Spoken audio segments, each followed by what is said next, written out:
If you or someone you know has diabetes, you may have built up an extra supply of test strips and lancets. That's where we come in. We'll buy the supplies that you don't need and resell them to those in need to prevent waste. Help us make diabetes management more affordable. Visit us at teststripswithaz.com.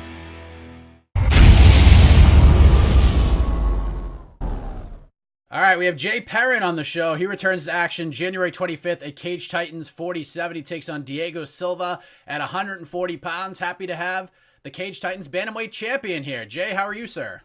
I am wonderful. How are you, my good friend? I'm doing great. You have the luscious locks of hair going on. We were just talking about that before we hit record here. But, you know, in regards to your fighting career, it's been about 5 or so months since we've last seen you compete. You're coming off the appearance on the Contender series. We'll touch on that fight in a moment. But how excited are you to just get back in there, kick off this new year right on January 25th?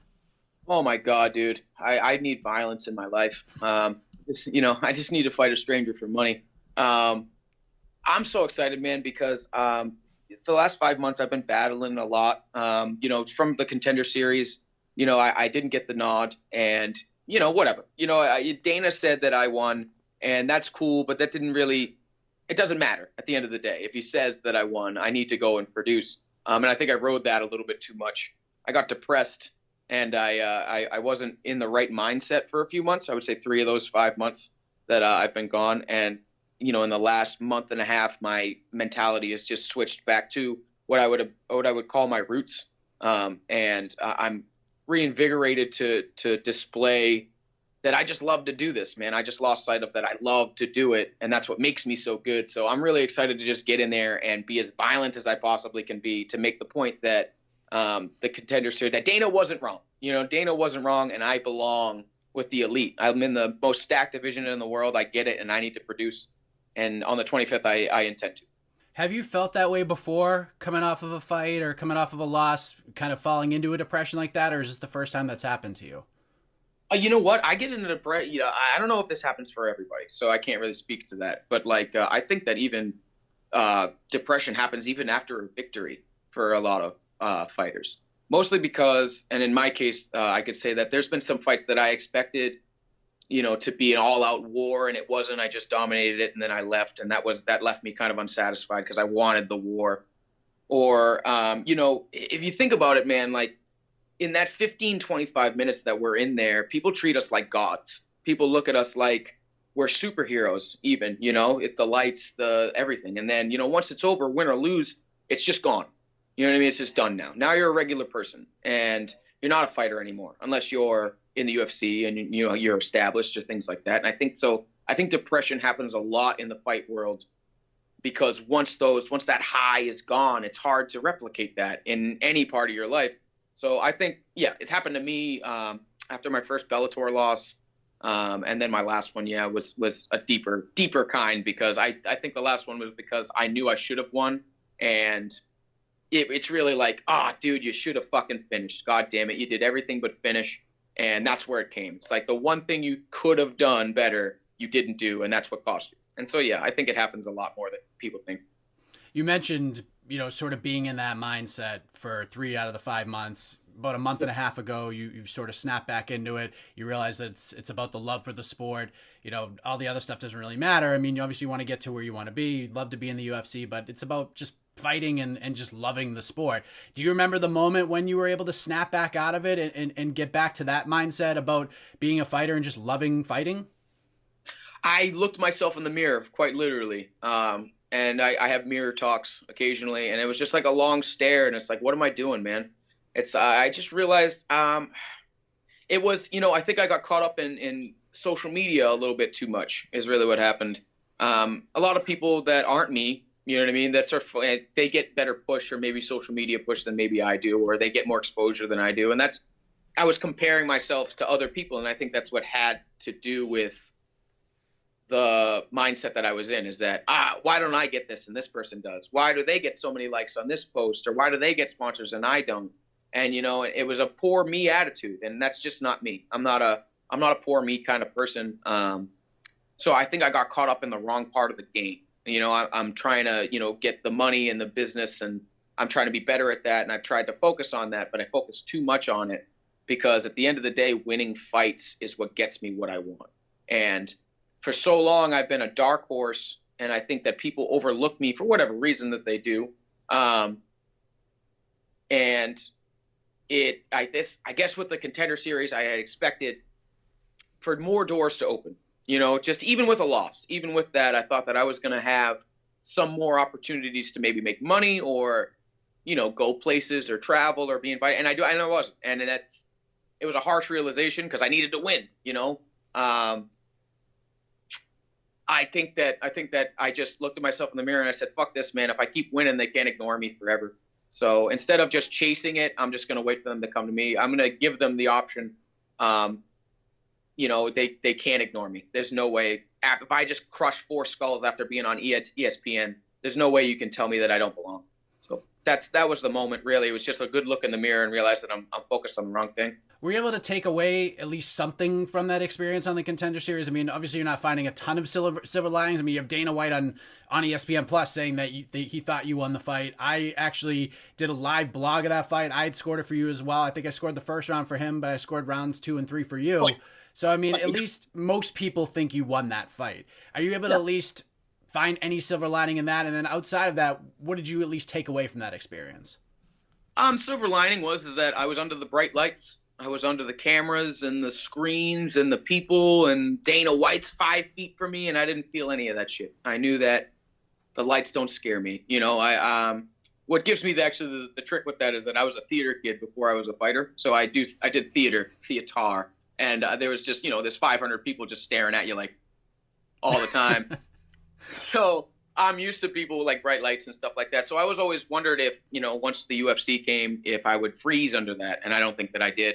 I think I did great. My numbers were better. I learned that I shouldn't keep my fate in other people's hands. Is that really what it is? I've had 3 decisions in a row, and before that, I finished 5 people straight.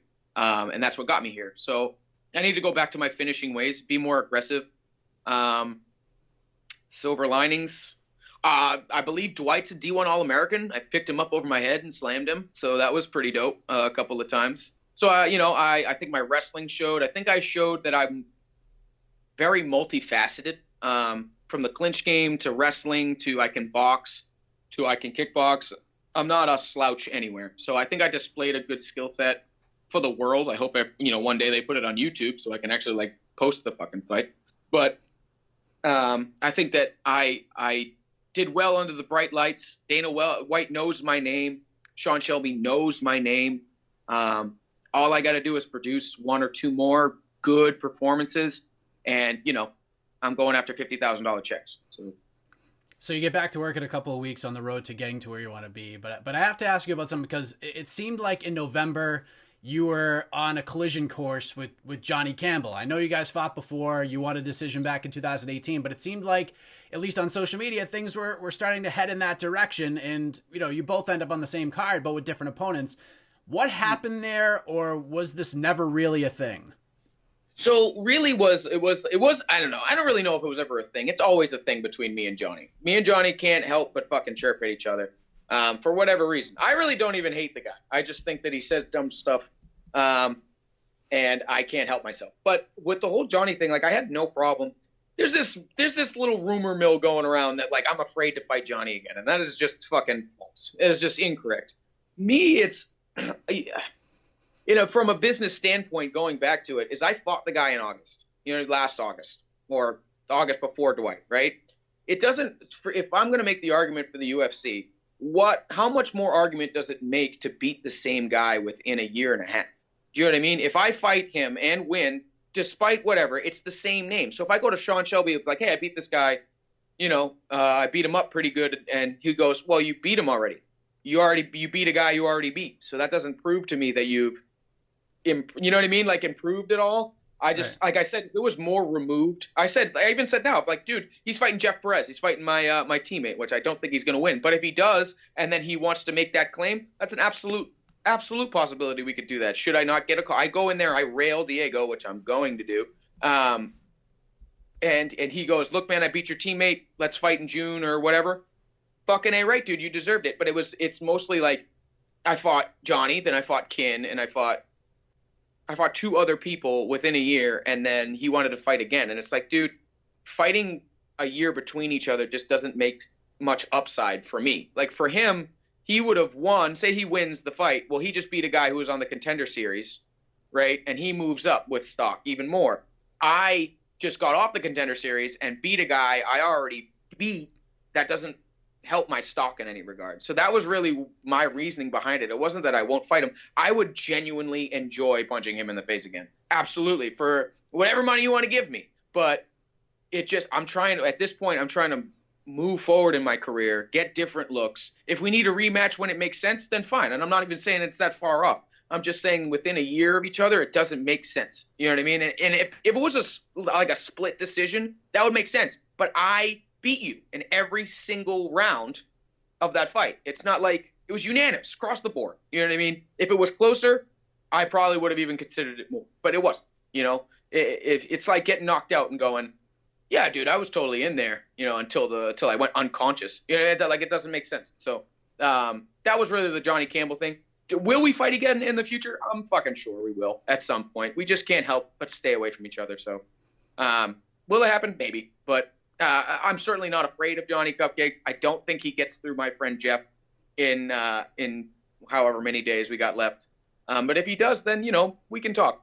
All right. Well, thank you for clearing that up. I'm going to talk to Johnny tomorrow, so I'm sure he'll have, you know, his own story on that. But I mean, I was just curious, just, you know, from that aspect. Sense, and he'll say something fucking ridiculous, and then hey, whatever. You know what I mean? Well, let's focus on what's in front of you. You get Diego Silva, 12-5 pro from Brazil. He trains in Florida, and he trains with a pretty good team. He's got guys like Mike Davis and Phil Rowe and Julian Williams, who's a really bright prospect as well, and some other guys. This is a hell of a fight, man. How did this one come together for you getting a guy outside the region? Is this something that Mike Pulver brought to your attention? I was actually, what happened was we really just found the first fight that we could get. We came down to, we had a few names, and, you know, it was over the holidays. So a couple of them were like, nah, we don't want to cut weight during the holidays. Or, you know, we're fat right now. We don't want to do it. And God, you know, it's at 140. You know what I mean? It's not like I wasn't that fat either. I just wanted to fight. And what happened is that about a month out, you know, a little under a month out is when we actually got the Diego fight. And it's like 3 weeks of either just cutting weight and not focusing on the opponent, or just do a catch weight, have a good fight, don't be depleted, and have a good performance. So that's how that came about. I had like 4 names. I think we went for John Duma, and a couple of other people. I just wanted a challenging fight, man. I wanted a challenge. I didn't want to come off the Contender series and fight a can, and then come off. You know, and get in that way. I wanted to beat a guy that's legitimate. They're like, you got 1 or 2 fights, and we'll get you in. And I'm like, all right, well, if it's that one fight is against a legitimate top guy, then I beat them because I believe that I can, then the argument is hard to make that I shouldn't be there. Diego came along. We originally slated to fight, I think, his teammate, and his visa didn't work out, and Diego was up for it. And I'm like, all right, word, let's do it. And that was pretty much it, you know. Did you know much about him once the fight was signed? I literally, my coach sent me his name, his profile, and like a link to one of his fights. I watched it for 45 seconds and said, yep, send that shit, because I'm going to whoop the fuck out of this guy. And I just think stylistically, he's just, you know what, if I'm going to talk shit at all, I'm sure that is something, the man has no heart. I've watched him wilt. You know what I mean? You break. And that's something that I just don't do. You just don't break. I won't break. And I'll keep coming at you the whole time. And I've watched him wilt against, particularly Russell Doan was who he had wilted against in the second round. And Russell, I don't know much about Russell, but what I watched from that fight was basic Muay Thai and some wrestling defense. That's what helped. That's what beat Diego. Not even beat him, but broke him. If you watch the second and third round of that fight, he literally wilts and like covers up like this. In the third round, he's literally shelled up against the cage in a seated position for 46 seconds while Russell unloads on him. And then Russell backs up, gives him the opportunity to stand up, and instead of doing that, he just sat there and covered up in a shell because he broke. And that's just absurd if you think that kind of mentality is going to beat me. You're not going to beat me like that. So I just thought, I'm like, easy money. This kid is he's wild. His wrestling's good. Give him that. Got great body lock takedowns. That's about it. That's all I really got for him. I don't really care that he's a black belt. I'm not, I don't really care who he trains with. Great people. I've seen what he does on fight night, and it's not impressive to me. So, talk about who you're working with to get you ready for this one. I know you're at Sityo Tong. The name just says it all. But who are some of the guys specifically you're working with over there to get you ready for this fight in that style? Jeff Perez is one. He's a heavy wrestler, real good brown belt out of SBG East Coast. Kin Moy, which was my opponent in January. We were longtime friends. He's one of the oldest and biggest staples in New England MMA. He's been around forever. He's fought everyone from Saul Almeida to Rob Font to, he's fighting Tateki Matsuda. This guy's an animal. You know what I mean? Stand-up wise, overall. Kin brought the best performance out of me because he's so good when we fought. We bring in all kinds of people from everywhere. We got the guys from Citadel Martial Arts, the guys from Junico. We got, Jits from Jits black belts on up. I don't know if you know who Lucas Cruz is. It's one of my teammates at my Brazilian Jiu-Jitsu school, Brazil 021. Anderson Silverio, who's my coach, who's an animal. He trained with Jacare back in the day. My crew has not gotten much different. We add little pieces here and there. But I think that style-wise, what I have around me, Jeff is a better wrestler and a better MMA grappler than Diego is. Kin is an overall far better striker than him. Oh my God, is Diego's hands garbage. They're so bad. It's just so bad. I'm sorry. Like, I don't even know what to say to it. It's so bad. I think what Diego's going to try and do is he's going to wait for me to overcommit on my strikes. He's going to try and shoot in for my hips and take me down and then just hold me there. Because I've never seen the man go for a submission ever in a fight. So the guys around me they're high pressure. They push me back. They're always in my face. If I throw 3 punches, they're throwing 5. So my wars in the gym are going to be far more intense than the one that I have with Diego. I guarantee that. So how do you kick off 2020 in a big way on January 25th? How does this all go down at Plymouth Memorial Hall? How do you get this done? I'm going to knock him the fuck out. That's what I'm going to – fuck. I need a knockout, honestly. I need one. I really do. I'm like, I had a few, I've had a few submissions. So I've established myself, and people think that I'm like just a grappler for some reason. But I've been boxing since I was 6 years old. So what I worked on, and I'll say this, okay, so anything new, what I worked on in this camp was mostly my jiu-jitsu not because he's a black belt, but because when you feel more comfortable off your back, you're more likely to just let your hands go. Right? You're just going to, I don't give a shit if you take me down because I'm going to put you in a fucking triangle and I'm going to put you up. So I've worked a lot of my jits to be more comfortable letting my boxing flow. I've gotten back to my roots, like I said before. I was originally a boxer. My family's from Ireland, bunch of boxers. I went back to that kind of base. So for a long time, I worked on my weaknesses and kind of put my strength on the back burner to try and grow those weaknesses. And I've learned that instead of doing that, I can use my base, use that strength that I have to make everything else better. And I think that's been a big game changer for my pace, my accuracy of strikes, where I'm putting things, and, just the flow of how I fight in general. I think that I'm going to knock him out with high pressure. I'm going to put body shots on him. He better cover his fucking liver. And once he wilts, I'm going to finish it. I'm telling you, there's no way that with my pressure and my boxing skill that he's not going to break. There's no shot. I guarantee you. So he's either going to come in there wicked pissed at me because I'm talking a ton of shit and dump, or he's just going to be lackluster. I just don't see where he beats me. So we're obviously you're very fired up, which I like to see, especially with what we talked about at the beginning here.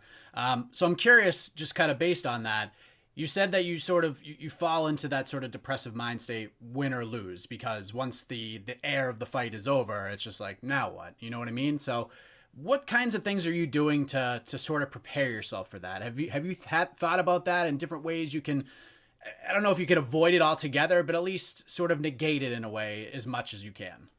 If I can give it, I would say just get back in the game. Don't take too long off when I'm stagnant or I don't have a goal for myself in the distance. Then that's when I get depressed. I'm very, very objective oriented. So if I don't have a mission or I seem lost, I'm just kind of floating around, that's when I get depressed. So After the fights are everything that I think about. When I have a fight, it's all my focus is on. That's all I have. I put all my energy toward. I put my own life and relationships and people on the back burner so that I can focus everything on the fight. So when I get off, I have other avenues. Okay, so I can do commentary here. I can do jiu-jitsu competitions. I can, things to just keep me competitive. Stay. It's therapeutic, but I write down everything that I do during training or ideas or, I work with people for, t-shirts and shit like that. As long as I stay business oriented and if I stay busy, I'm fine.